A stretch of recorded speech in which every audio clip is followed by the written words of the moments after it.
Combating childhood food insecurity is so important to me because as someone who lives in New York City, 1 in 4 children do not have access to food. And you could be walking around in your own neighborhood and you don't know how many children that you're passing don't know where their next meal will come from. Specifically as a chef and someone who works in food, I work with food all day long, and it's so easy to take for granted that you could just walk into your pantry, walk into your fridge, grab something to eat. And so for me, it's even more important to volunteer my time, money, volunteer food. There's truly something everyone can do. I work with a great organization here in New York City called City Harvest.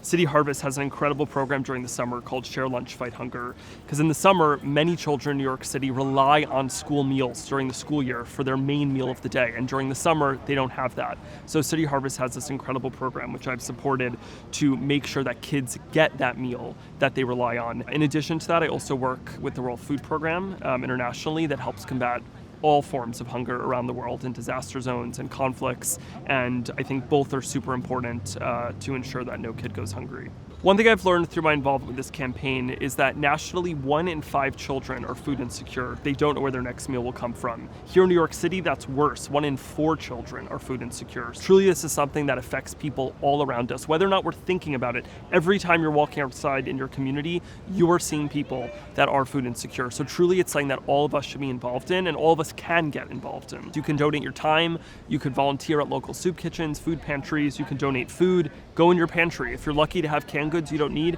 you could donate those. You can donate money, and you could even just drive action and spread the word. I use my platform to do that, but even if you have 100 followers on Instagram and you just want to encourage your friends to come donate, to come volunteer with you, you can just go to lunch and tell your friends to do that. There's truly no action too small. We all can make such a difference.